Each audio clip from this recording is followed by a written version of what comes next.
प्रधानमंत्री आवास योजना का ऑनलाइन आवेदन स्टार्ट हो चुका है। साथ ही साथ इसकी जो लास्ट डेट है इसको बढ़ा दिया गया है। इसका जो लास्ट डेट है वो 30 अप्रैल कर दिया गया है, यानी कि अब आपके पास एक महीने का और टाइम मिल चुका है। तो अगर अभी तक आप सभी ने पीएम आवास योजना के अंतर्गत अपना ऑनलाइन आवेदन नहीं किया है तो ऑनलाइन आवेदन किस प्रकार से करना है आज की इस वीडियो में आपको हम पूरा प्रोसेस स्टेप बाय स्टेप बताएंगे। और इस योजना का जो लक्ष्य रखा गया है वह 1 करोड़ नवीन आवासों के लिए रखा गया है और इसका ऑनलाइन आवेदन भी शुरू है। लास्ट डेट बढ़ चुकी है, जिसकी लास्ट डेट 30 अप्रैल कर दी गई है। तो आप किस प्रकार से पीएम आवास योजना के लिए ऑनलाइन आवेदन करेंगे, इसके विषय में कंप्लीट इन्फॉर्मेशन आज की इस वीडियो में आपको हम दिखाएंगे कि किस प्रकार से आप रजिस्ट्रेशन करेंगे, आपका पैसा आपके बैंक अकाउंट में किस प्रकार से आएगा, पूरा प्रोसेस। चलिए शुरू करते हैं।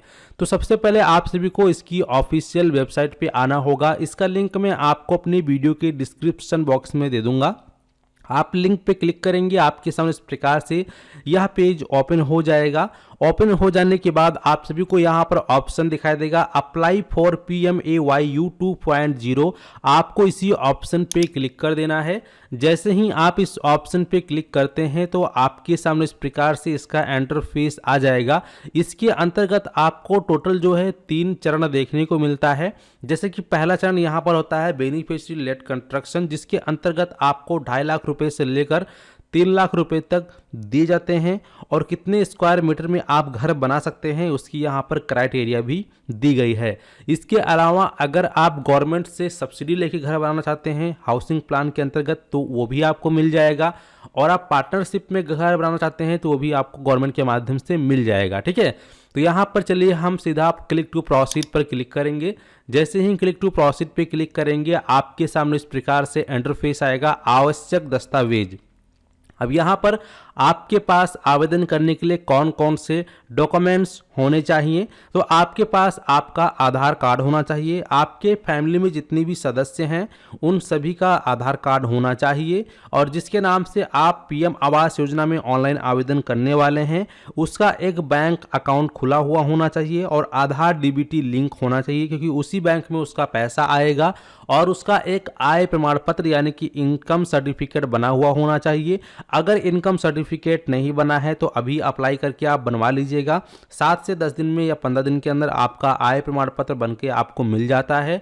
और आप जिस जमीन पे आवास योजना का निर्माण करना चाहते हैं उस जमीन का आपके पास रजिस्ट्री या फिर पट्टा होना चाहिए। अगर रजिस्ट्री या पट्टा आपके पास नहीं है तो ऐसे में फिर जो रेवेन्यू डिपार्टमेंट्स होते हैं उनसे आप उस ज़मीन का कागज़ बनवा लीजिए और इसके बाद फिर आप प्रोसीड पर क्लिक कीजिए। प्रोसीड पर क्लिक करने के बाद यहाँ पे सबसे पहले आप जो है स्टेट का चयन करेंगे। तो जो भी आपका स्टेट है उस स्टेट को चयन करने के बाद यहाँ पर हाउस होल्ड एनुअल इनकम पूछ रहा है। तो जो आपने अपना इनकम सर्टिफिकेट बनवाया हुआ है उस इनकम सर्टिफिकेट पे जो अमाउंट दिखाया गया है, दर्शाया गया है, वह अमाउंट आप यहाँ पे डाल देंगे। जैसे कि हमारे इनकम सर्टिफिकेट में 80,000 है तो हमने 80,000 डाल दिया है। इसके बाद यहाँ पर सेलेक्ट वर्टिकल में आपको 3 ऑप्शन दिखाई देंगे। अगर आप बेनिफिशियरी लेड कंस्ट्रक्शन की पूरा का पूरा गवर्नमेंट से आप पैसा लेना चाहते हैं, आपके पास और कोई सब्सिडी आपको नहीं लेना है, कोई पार्टनरशिप में नहीं लेना है, पूरा पैसा आपको गवर्नमेंट से लेना है, तो ऐसे में आप बेनिफिशियरी लेड कंस्ट्रक्शंस पे क्लिक करोगे। ठीक है, यहाँ पर, और इसके बाद यहाँ ये पूछ रहा है क्या आपका इंडिया में कहीं और पक्का घर है। अगर है तो यस करेंगे, अदरवाइज नो पे क्लिक करेंगे। फिर ये पूछ रहा है क्या आपने पिछले 20 सालों में सेंट्रल गवर्नमेंट से या स्टेट गवर्नमेंट से हाउसिंग स्कीम के तहत कुछ लाभ लिया है। अगर लिया है तो यस करेंगे और उसकी डिटेल्स देंगे, नहीं लिया है तो नो पे क्लिक करेंगे और एलिजिबिलिटी चेक पर क्लिक करेंगे। जैसे ही आप एलिजिबिलिटी चेक पे क्लिक करते हैं और आप अगर एलिजिबल होते हैं तो आपके सामने इस प्रकार से कंसेंट फॉर आधार ऑथेंटिकेशन आ जाता है। अब यहाँ पर मैं आपको एक चीज़ पहले ही क्लियर कर दूं कि अगर आपकी फैमिली में आपके घर में कोई महिला सदस्य है जिसकी उम्र 18 प्लस है, जैसे कि अगर आपकी मम्मी होंगी या फिर आपकी वाइफ होंगी या फिर सिस्टर हैं, यानी आप कोशिश करें कि महिला के नाम से ही आप आवेदन करें। अगर महिला के नाम से आप आवेदन करते हैं तो आपका एप्लीकेशन जल्दी से जल्दी अप्रूव होने के चांसेस होते हैं, क्योंकि महिला को पहले प्राथमिकता दी जाती है।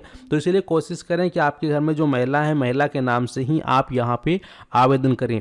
अगर महिला नहीं है 18+, तब फिर आप अपने नाम से आवेदन कर सकते हैं। ठीक है, तो यहाँ पे जो है आधार नंबर डालेंगे, इसके बाद आधार पे जैसा नेम हो आप यहाँ डालेंगे, और ध्यान रहेगा उसके आधार में नंबर का लिंक होना जरूरी है, क्योंकि यहाँ पे OTP भी लगेगा। ठीक है, तो आधार नंबर नाम डालने के बाद इस पर टिक करेंगे और generate OTP।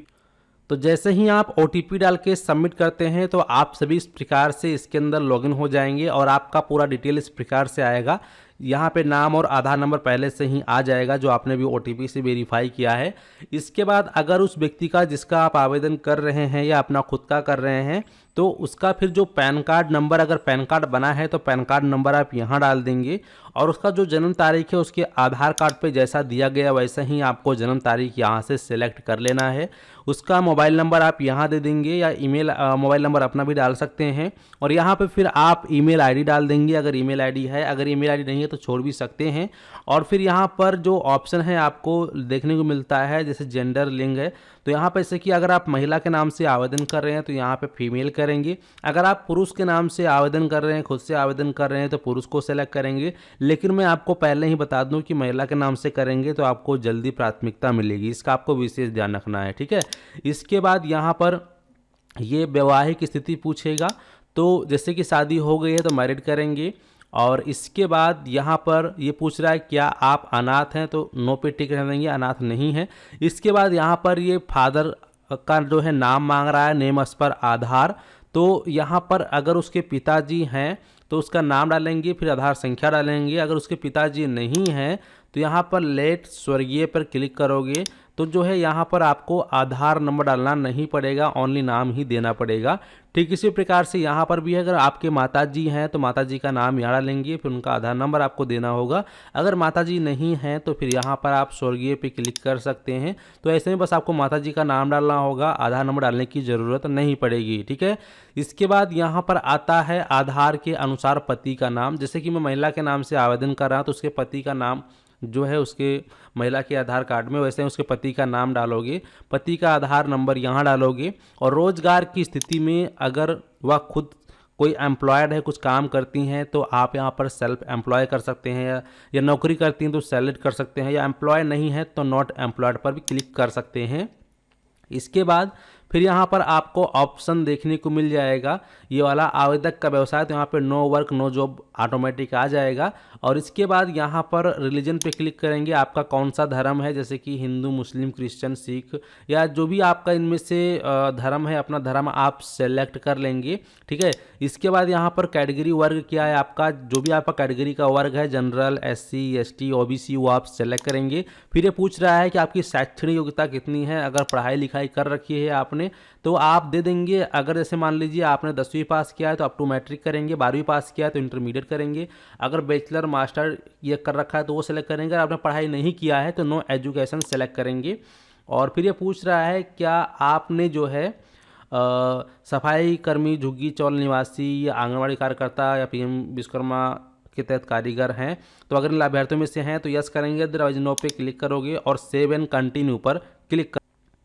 Save and continue पे क्लिक करने के बाद आपके सामने फैमिली मेम्बर्स का डिटेल आ जाता है। तो अब यहाँ पे आपको एक एक करके सभी मेम्बर्स की डिटेल्स को फिलअप करना है। तो उसके फैमिली में जितने मेम्बर्स हैं तो वो आप डालना होगा। पहले उसके आप हस्बैंड का नाम डालेंगे, उसका जन्म तिथि, रिलेशन यहाँ चूज़ कर लेंगे, जेंडर चूज़ करेंगे, आधार नंबर, ऑक्यूपेशन क्या है वो, और ऐड पे क्लिक करेंगे। ऐसे कर करके जितने भी मेम्बर्स हैं, ठीक है, जैसे कि बहन होगा, भाई होगा, माता पिता होंगे, तो जो भी कोई है, बेटा बेटी, वो सभी डिटेल आप प्रॉपर फिल करेंगे। और फिर यहाँ पर आप सेव एंड कंटिन्यू पर के सामने आता है हाउस होल्ड की डिटेल्स। ठीक है, तो यहाँ पर आप देखेंगे कि जो आपने अमाउंट पहले डाला था वो पहले से यहाँ पे मेंशन है, इसीलिए मैंने आपको पहले ही कहा था कि आपका जो इनकम सर्टिफिकेट में अमाउंट लिखा होगा वैसा ही आपको वहाँ डालना है। ऐसा नहीं कि आपके इनकम सर्टिफिकेट पे जो है 50,000 है, आप वहाँ 25,000 डाल रहे हैं, आपके इनकम सर्टिफिकेट पे 80,000 है, आप वहाँ पे 50,000 डाले हैं। तो ऐसा नहीं करना, अगर ऐसा करोगे तो डॉक्यूमेंट मिसमैच होगा और इस कारणों से आपका एप्लीकेशन रिजेक्ट हो जाएगा। इसका भी आपको ध्यान रखना है, ठीक है। तो यहाँ पे हमने जो अमाउंट डाल रखा है, अब यहाँ पे जो आपका आय प्रमाण पत्र यानी कि इनकम सर्टिफिकेट जो है उसको आपको पीडीएफ में 100 केबी के अंदर बना लेना है। पीडीएफ का साइज 100 केबी से ज़्यादा नहीं होना चाहिए। फिर चूज फाइल पे क्लिक करके आप इसको यहाँ से अपलोड कर देंगे अपने इनकम सर्टिफिकेट को। फिर आप जो कस्बे और शहर में रह रहे हैं, वो कितने वर्षों से रह रहे हैं, वो आप यहाँ से सेलेक्ट कर लेंगे। और घर का स्वामित्व, आपका अगर कोई घर है तो आप ऑन करेंगे, या रेंट पे रहते हैं तो रेंट पे क्लिक करेंगे, घर नहीं है तो नो हाउस पे क्लिक रहने देंगे। और फिर आप सेव एंड कंटिन्यू के सामने आ जाता है एड्रेस डिटेल्स। तो यहाँ पर एड्रेस डिटेल्स में आप देखेंगे सबसे पहले आपको उसका जो वर्तमान पता यानी कि प्रेजेंट एड्रेस जहाँ पर अभी वह रह रहा है उसका पूरा जो है हाउस नंबर, फ्लैट नंबर, उसका डिस्ट्रिक्ट, जिले का नाम, शहर सिटी का नाम, एरिया पिन कोड, वो सब प्रॉपर आपको यहाँ पे फिल करना है। और फिर उसका आता है परमानेंट एड्रेस यानी कि अस्थाई पता। तो अगर उसका परमानेंट एड्रेस कुछ और है तो यहाँ पर फिर उसका परमानेंट एड्रेस आप अलग से फिल करेंगे। लेकिन अगर उसका प्रेजेंट एड्रेस और परमानेंट एड्रेस दोनों सेम है तो फिर आप दो वही सेम एड्रेस जो आपने ऊपर फिल किया वही नीचे भी फिल कर लेंगे, कोई प्रॉब्लम नहीं है। इसके बाद फिर नीचे आता है PMAY कंस्ट्रक्शन साइट एड्रेस यानी कि प्रधानमंत्री आवास योजना निर्माण स्थल का पता। तो जिस जमीन पे आप लोग आवास योजना का पैसा लेकर आवास का निर्माण करना चाहते हैं उस जमीन का जो एड्रेस है वो कहाँ का है। अगर आपका जो प्रेजेंट एड्रेस है जहाँ पर आप रह रहे हैं वही आपका सेम एड्रेस है तो वही सेम एड्रेस यहाँ पे फिल कर देंगे। या फिर कहीं और आपने ले रखा है ज़मीन और आपके पास पैसे नहीं है घर बनवाने के लिए, कहीं और ले रखा है किसी और डिस्ट्रिक्ट में या स्टेट में, तो आप वहाँ का पूरा डिटेल या एड्रेस फिलअप कर लेंगे, ठीक है। इसका आपको विशेष ध्यान रखना है। फिर लास्ट स्टेप में आता है भूमि दस्तावेज अपलोड करें। तो यहाँ पे भूमि दस्तावेज में देखेंगे आपको 3 प्रकार के डॉक्यूमेंट देखने को मिलते हैं। पहला है रजिस्ट्री, दूसरा है पट्टा, तीसरा है certified copy of land record issued by revenue departments, ठीक है। तो अगर आपके पास उस ज़मीन का रजिस्ट्री है तो रजिस्ट्री का आप PDF बना लेंगे। उसका मैक्सिमम साइज 1 MB रहेगा PDF का, उससे ज़्यादा नहीं होना चाहिए। और वो आप चूज फाइल पे क्लिक करके अपलोड करेंगे। या आपके पास कोई पट्टा मिला हुआ है तो पट्टे का आप जो है अपलोड करेंगे फ़ोटो खींच के या PDF बना के। और अगर रजिस्ट्री पट्टा दोनों ही नहीं है तो ऐसे में आपके एरिया के जो रेवेन्यू डिपार्टमेंट्स के ऑफिसर्स होते हैं उनके पास आपको जाना होगा। अगर वह ज़मीन वास्तव में आपकी ही है तो उनसे जाकर आपको बताना होगा कि हमारे पास इसका रजिस्ट्री या पट्टा नहीं है। जैसे कि क्या होता है, बहुत सारे लोग आबादी में रहते हैं तो आबादी की जो ज़मीन होती है उसका कोई नंबर या कोई भी डॉक्यूमेंट्स नहीं होते हैं। तो ऐसे में आपको अपने एरिया के जो तहसीलदार या लेखपाल होते हैं उनसे जाकर मिलना होगा। आपको बताना होगा कि हमें जो है आवास योजना के लिए ऑनलाइन आवेदन करना है और उसमें डॉक्यूमेंट्स मांगे जा रहे हैं तो हमें आप इसका एक डॉक्यूमेंट बनाकर दे दीजिए। तो वो जो है मौके पे जांच करेंगे और आपका लैंड रिकॉर्ड में नाम दर्ज करके आपको अपना सिग्नेचर मोहर मार के एक कॉपी दे देंगे। वही कॉपी आपको यहाँ पे अपलोड करनी होगी जिससे कि वो सर्टिफाइड हो जाता है। फिर यहाँ पर आप सेव एंड कंटिन्यू पर क्लिक करेंगे। इसके बाद लास्ट स्टेप में आता है बैंक अकाउंट की डिटेल्स। जिस बैंक अकाउंट में आपको पैसे मिलने वाले हैं या लेने वाले हैं वह बैंक अकाउंट की डिटेल आपको फिल करनी है। तो यहाँ अपना बैंक खाता संख्या डालेंगे, फिर अपना बैंक खाता संख्या दोबारा से पुष्टि करेंगे ताकि कंफर्म हो सके कि आपका अकाउंट नंबर सही है। और फिर यहाँ पे IFSC कोड डालेंगे बैंक का, जो क्या बैंक के पासबुक पे लिखा होगा। और फिर गेट बैंक डिटेल्स पे क्लिक करोगे तो बैंक का जो स्टेट है, डिस्ट्रिक्ट है, ब्रांच का नाम, एड्रेस पूरा आ जाएगा, ठीक है। इसके बाद ये पूछ रहा है क्या आपने फ्यूचर में कभी इन सभी योजनाओं में लाभ लिया है, जैसे कि आयुष्मान भारत, उज्ज्वला योजना, PM सूर्य घर मुफ्त बिजली योजना। तो अगर लिया है तो यस करेंगे, नहीं लिया है तो नो पे टिक करोगे। और इसके बाद फिर यहाँ पे 2 ऑप्शन आते हैं, दोनों को एक एक करके आपको टिक करना होता है और फाइनल सेव कर देना है। जैसे ही आप फाइनल सेव कर लेंगे आपका रजिस्ट्रेशन कंप्लीट हो जाता है और आपको जो है मैसेज के रूप में एक रेफरेंस नंबर भी देखने को मिल जाएगा, उसको आप अपने पास रख लेंगे। और इसके बाद जो आपके एरिया का फील्ड ऑफिसर होगा वो आपके उसी एड्रेस पे आएगा जो एड्रेस आपने फिल कर रखा है। मौके पर आकर जांच करेगा, आपके ज़मीन का फ़ोटो क्लिक करेगा, अपलोड करेगा। अगर सब कुछ उसके जानकारी में सही पाया जाता है तो आपको एप्लीकेशन को वो अप्रूव्ड कर देगा। अप्रूव करने के बाद आपका एक बार लिस्ट में नाम आ जाएगा। लिस्ट में नाम चढ़ जाने के बाद आपका जो PM आवास योजना का पैसा है आपको 3 से 4 किस्तों में थोड़ा थोड़ा करके आपके बैंक अकाउंट में क्रेडिट कर दिया जाएगा।